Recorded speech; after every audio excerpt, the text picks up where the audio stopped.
बोल वृंदावन बिहारी लाल की जय। कार्तिक महात्म की जय।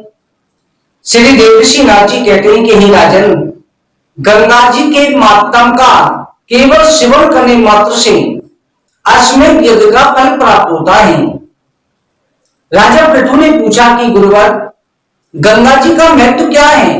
आपने कहा कि एक बूंद गंगा जल मात्र से प्राणी को मुक्ति प्राप्त हो जाती है, तो गंगा जी की विशेषता बताइए। देवर्षि नाथ जी कहते हैं कि हे राजन, विष्णु के चरण कमलों से उत्पन्न गंगा जी किस प्रकार से प्रकट हुई, ये सारा वर्णन मैं तुम्हें बता रहा हूं। गंगा जी के महत्व का वर्णन करने मात्र से अश्वमेध वाजपेयी यज्ञ का फल प्राप्त होता है। प्राचीन समय का इतिहास है।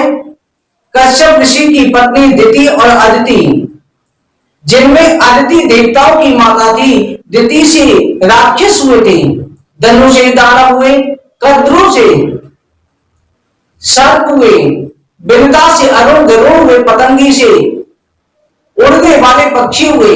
इस प्रकार 13 पत्नियां कश्यप जी की थी, जिनमें अदिति के पुत्रों की और दिति के पुत्रों की शत्रुता चलती रहती थी। अदिति के पुत्र देवता थे। प्रहलाद के पुत्र विरोचन का बेटा बलि हुआ। वो राक्षस राज ने अपनी भुजाओं के बल से संपूर्ण पृथ्वी को जीत लिया। विरोचन का पुत्र बलि इतना प्रभावशाली था कि देवता भी स्वर्ग छोड़कर के भाग जाते थे। उसकी सेना में 10 करोड़ सैनिक, 1 लाख हाथी, 1 लाख घोड़े, 1 लाख रथी थे और सबके साथ में 500 पैदल सैनिक थे। उस सेना का वर्णन किया कैसे जाए।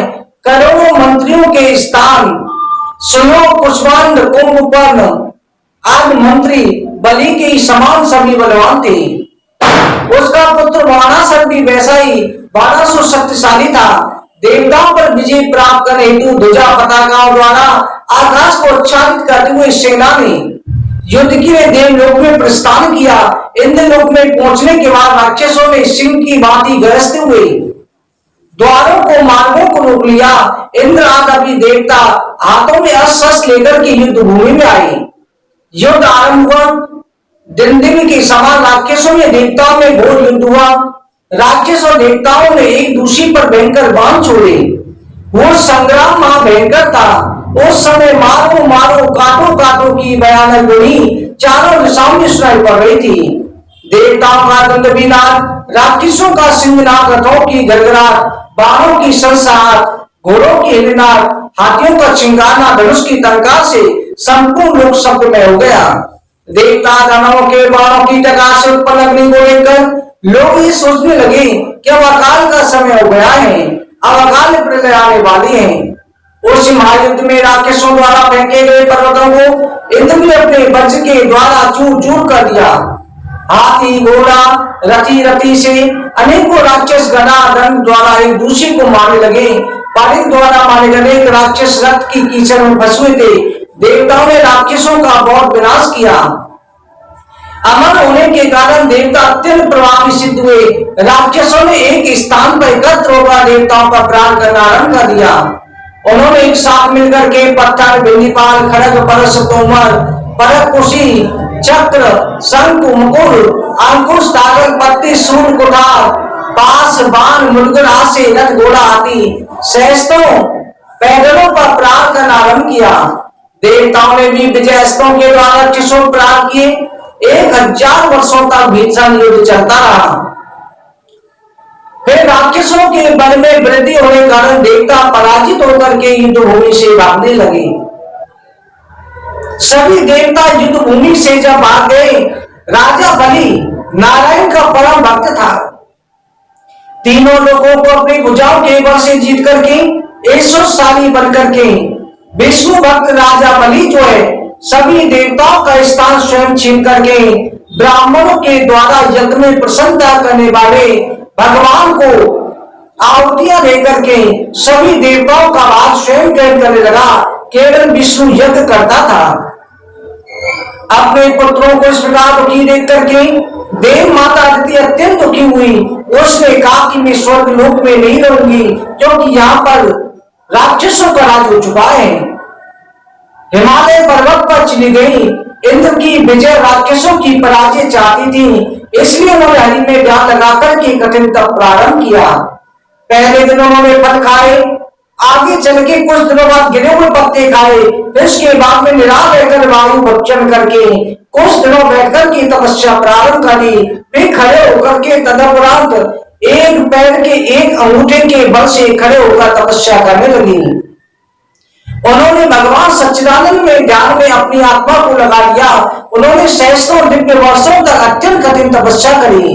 तब मायावी राक्षस उनके तप में ये जानकर कि माता हमारे विनाश के लिए देवताओं की विजय के लिए तपस्या कर रही है, देवताओं का रूप धारण करके अदिति के पास गए, कहने लगे कि माता आप इतना कठिन तप क्यों कर रही हो?